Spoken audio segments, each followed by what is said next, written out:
बच्चों, आज मैं आपको आश्रम व्यवस्था के बारे में बताने जा रही हूँ, जो कि बीए पार्ट द्वितीय का सेकंड पेपर है। तो इसमें पता है आरंभिक युग में आश्रम व्यवस्था कैसे थी। तो भारतीय सामाजिक संगठन के दो मूल आधार आश्रम व्यवस्था, वर्ण व्यवस्था है। मतलब प्रारंभ में जो दो आधार क्या थे, आश्रम व्यवस्था और वर्ण व्यवस्था। तो वर्ण व्यवस्था का उद्देश्य प्रत्येक प्राणी की ऐहिक और पारलौकिक उन्नति था, मतलब इस लोक में और परलोक में उन्नति का। जबकि आश्रम व्यवस्था का उद्देश्य प्रत्येक प्राणी को समाज के लिए उपयोगी बनाना था। मतलब दोनों के अलग अलग उद्देश्य बताएं कि प्रत्येक प्राणी की इस लोक में और परलोक में उन्नति था, जबकि आश्रम व्यवस्था का उद्देश्य प्रत्येक प्राणी को समाज के लिए उपयोगी बनाना था। तो ये दोनों व्यवस्थाएं भारतीय जीवन दर्शन पर आधारित थी। आस्तिक हिंदुओं की धारणा है कि सृष्टि के आरंभ में एक ईश्वर था, उसी से सभी जीवों की उत्पत्ति हुई। प्राणी यदि ईश्वर की इच्छा के अनुसार कार्य करे तो वह फिर से ईश्वर के निकट पहुंच सकता है। मतलब ये कहा गया है कि सृष्टि का आरंभ एक ईश्वर से होता है, उसी से सभी जीवों की उत्पत्ति हुई, और व्यक्ति यदि ईश्वर की इच्छा के अनुसार कार्य करे तो वह ईश्वर के निकट पहुंच सकता है। तो यह भी मानते थे कि ईश्वर की इच्छा है कि व्यक्ति सब प्राणियों के प्रति अपने कर्तव्यों को पूर्ति करें। हिंदू विचारकों ने मानव जीवन को समग्रतापूर्वक व्यवस्थित रूप प्रदान करने के लिए आध्यात्मिक उत्कर्ष के लिए उसने आश्रमों के अंतर्गत विभाजित किया है। उसकी दृष्टि में मनुष्य के लौकिक और पारलौकिक दोनों जीवनों की महत्ता थी, किंतु दोनों में वे पारलौकिक जीवन को अधिक महत्व देते थे। उनके विचारों का यह आधार क्रियात्मक और वास्तविक जीवन से संबद्ध था। उन्होंने अत्यंत मनोनिवेश पूर्वक मानव की कार्य पद्धतियों का समाजशास्त्रीय और मनोवैज्ञानिक विश्लेषण करके जीवन के मूलभूत कृत्यों का विभाजन किया था। मतलब ये कहा है कि व्यक्ति का समग्र विकास कैसे होता है। तो आध्यात्मिक उत्कर्ष के लिए आश्रमों में उसके जीवन को विभाजित किया गया है, और मनुष्य के लौकिक और पारलौकिक दोनों जीवन में इनकी महत्ता है, मतलब महत्व है दोनों का। मनोवैज्ञानिक विश्लेषण करके जीवन के मूलभूत कृत्यों का विभाजन किया गया है। उनके विचार दर्शन के अनुसार जीवन में परिश्रम, कर्तव्य, प्राण, बौद्धिकता, धार्मिकता, आध्यात्मिकता का योग था। इसलिए उन्होंने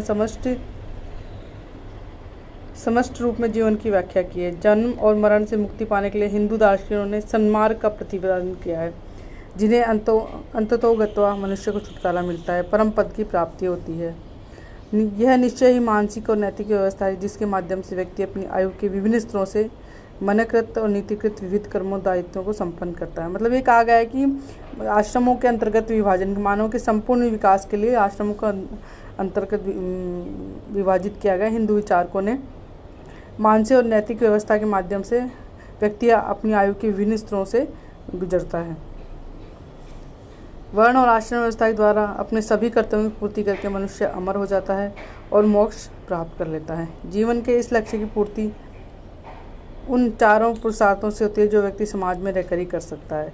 इस प्रकार चारों पुरुषार्थों को हम आश्रमों का मनोवैज्ञानिक नैतिक आधार कह सकते हैं। चार पुरुषार्थ कौन से? धर्म, अर्थ, काम तथा मोक्ष। चार पुरुषार्थ हैं। प्रत्येक भारतीय पहले अपने विश्व की आत्मा के संबंधों पर विचार करता है। उन संबंधों के आधार पर अपने परिवार के सदस्यों, अपने वर्ग या समुदाय के साथ संबंधों का निश्चय करता है। उसके संबंध गांव या देश तक ही सीमित नहीं रहते, बल्कि उसके संबंध चर अचर सृष्टि तक को अपने क्षेत्र में सम्मिलित कर लेने का उपक्रम करते हैं। प्रत्येक भारतीय के लिए उसका जीवन आत्म संयम की पाठशाला है। इस पाठशाला के अध्ययन के 4 स्तर हैं। ये स्तर ही आश्रम कहलाते हैं। मतलब आश्रम क्या है? आत्म संयम की पाठशाला है, और ये इसके 4 स्तर हैं, और ये 4 स्तर ही आश्रम कहलाते हैं। ये 4 आश्रम मनुष्य के उन कर्तव्यों की पूर्ति पर आधारित हैं जो उसे अपने जीवन के लक्ष्य की ओर ले जाने में सहायक हो सकते हैं। ये कर्तव्य ही उनका धर्म है। कर्म करने से मनुष्य अपने धर्म का पालन कर सकता है। अतः इन चारों आश्रमों के धर्म के कर्तव्य जो प्रत्येक व्यक्ति को आश्रम विशेष में करने चाहिए। मतलब क्या है? ये आत्म संयम की पाठशाला है जो आश्रम कहलाएं, और ये कर्तव्यों की पूर्ति पर आधारित हैं। आश्रमों के मनोवैज्ञानिक तथा नैतिक आधार को समझने के लिए 4 पुरुषार्थों सिद्धांतों को समझना आवश्यक है। तो जीवन के 4 उद्देश्य माने जाते हैं: धर्म, अर्थ, काम और मोक्ष। तो जीवन का अंतिम लक्ष्य मोक्ष माना गया है। इसका आशय है कि मानव की शाश्वत प्रकृति आध्यात्मिक है। जीवन का उद्देश्य उसको प्रकाशित करना है। इसके द्वारा ज्ञान और आनंद प्राप्त कर सकता है। सभी ऋषियों की धारणा थी कि मानव की भलाई इसी में कि वह जीवन मृत्यु के चक्र से, संसार के दुखों से छुटकारा पा जाए और फिर उसे संसार में जन्म लेना न पड़े। इसी को छुटकारे की अवस्था को पुरुषार्थ में मोक्ष कहा गया है। किंतु वैदिक ऋषि आध्यात्मिक स्वतंत्रता, सांसारिक सुख भोग को परिवार के विरोधी स्वीकार नहीं करते। उनके अनुसार दीर्घ जीवन की कामना मुक्ति प्राप्त करने की भावना से असंबद्ध नहीं है। पुरुषार्थ के सिद्धांत में इन दोनों में ही सामंजस्य स्थापित किया गया है। ऋषियों ने चारों पुरुषार्थों की प्राप्ति के लिए ही 4 आश्रमों की व्यवस्था की है।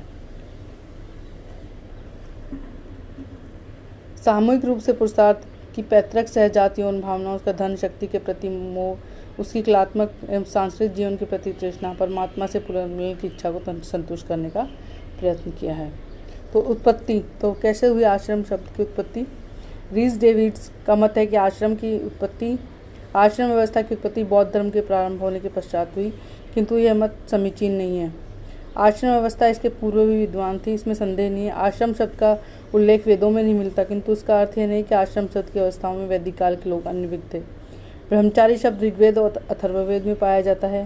ब्रह्मचार्य की चर्चा 33 संहिता, शतपथ ब्राह्मण और वैदिक साहित्य में हुई है। धर्मसूत्र, नियोजन और विभाजन। धर्मसूत्रों के संबंध में आश्रमों की संख्या 4 थी, परंतु उनके नाम क्रम में अंतर मिलता है। आपस्तम्भ धर्मसूत्र में आश्रमों को 4 आश्रमा, गृहस्था, माचार्य, कुलमोन, वानप्रस्थिति मति उल्लेख है। इसमें मौन का उल्लेख संन्यास के लिए किया गया है। आपस्तम्भ ने 4 आश्रमों में गृहस्थ की महत्ता दृष्टिगत रखते हुए प्रथम स्थान दिया है। गौतम धर्मसूत्र के अनुसार 4 आश्रमों में गृहस्थ, ब्रह्मचारी, गृहस्थ, भिक्षु और वेखानस के नाम उल्लेख करते हुए वेखानस के पूर्व भिक्षु को स्थान दिया गया है। वशिष्ठ धर्मसूत्र में 4 आश्रम गिनाए, ब्रह्मचर्य, गृहस्थ, वानप्रस्थ एवं परिवारजक। रीस डेविड्स का मत उचित नहीं है कि आश्रम व्यवस्था बौद्ध धर्म का प्रभाव कारण हिंदू धर्म में स्वीकृत गई। बौद्ध धर्म के पूर्व भी इनकी व्यवस्था विद्वान थी, क्योंकि ऐसा विभिन्न उल्लेखों से ज्ञात होता है। प्रारंभिक उपनिषदों में 3 आश्रमों का उल्लेख मिलता है, परंतु परवर्ती उपनिषदों तथा धर्मसूत्रों में 4 आश्रमों का, मतलब ये कहा गया कि बौद्ध धर्म से पूर्व भी इसका उल्लेख मिलता है। आश्रम शब्द श्रम से बना, जिसका अर्थ है मेहनत करना। आश्रम का अर्थ है श्रम करते ठहरने का स्थान। इस प्रकार हम कह सकते हैं कि आश्रमों का अर्थ है ये वे स्थान जहाँ जीवन यात्रा करते हुए मनुष्य कुछ समय के लिए ठहरता है। प्रत्येक आश्रम में जीवन एक अवस्था है, जैसे कुल काल तक प्रशिक्षण प्राप्त करके प्रत्येक व्यक्ति आगामी अवस्था के लिए अपने को तैयार करता है। आश्रम व्यवस्था का अंतिम उद्देश्य आध्यात्मिक विकास करके प्रत्येक व्यक्ति को मोक्ष प्राप्त करना है। इस उद्देश्य को ध्यान में रखकर ही व्यक्ति चारों आश्रमों में संयत अनुशासनात्मक जीवन व्यतीत करता है। जिस व्यक्ति के सामने जीवन का लक्ष्य स्पष्ट न हो, वह संयत जीवन नहीं बिता सकता।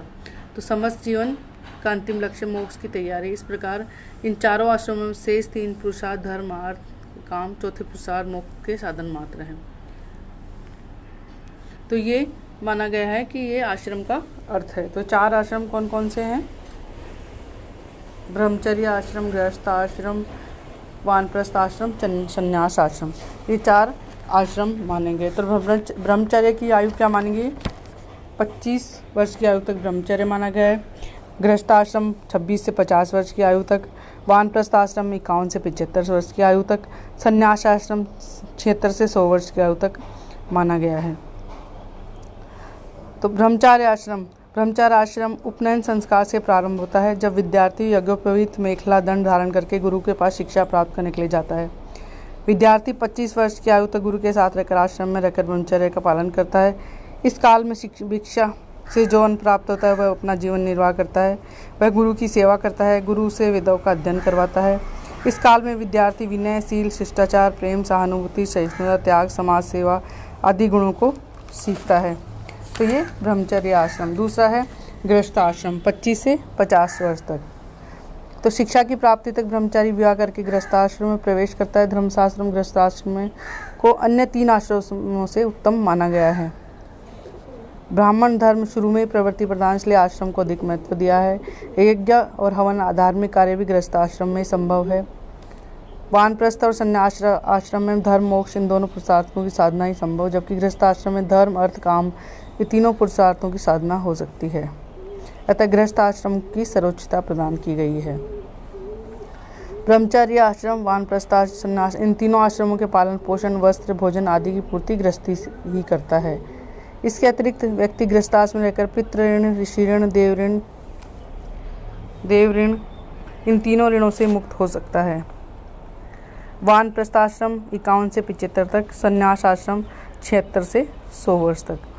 तो गृहस्थ जीवन छोड़कर 51 से 75 वर्ष की आयु तक वानप्रस्थ आश्रम के नियमों के अनुसार जीवन व्यतीत करता है। इस आश्रम में मनुष्य गृहस्थ जीवन को छोड़कर जंगल में चला जाता है। वहाँ घास फूस की कुटिया बनाकर रहता है, कंदमूल फल आदि खाकर अपना जीवन निर्वाह करता है। ये चौथा आश्रम है संन्यास आश्रम। ये चौथा जीवन का अंतिम आश्रम है। इसमें मनुष्य सन्यासी बनकर दंड कमल लेकर निरंतर विचरता रहता है और लोक कल्याण कार्य करते हुए मोक्ष की प्राप्ति की प्रयास करता है। तो 4 पुरुषार्थ हमारे मुनियों ने मानव जीवन के धर्म, अर्थ, काम, मोक्ष से 4 प्रमुख लक्ष्य बताए हैं। इन्हीं को 4 पुरुषार्थ कहते हैं और इन 4 पुरुषार्थों का पालन करते हुए व्यक्ति मोक्ष को प्राप्त होता है। तो ये आश्रम हैं बच्चों। ये आज मैंने आपको आश्रम अवस्था के बारे में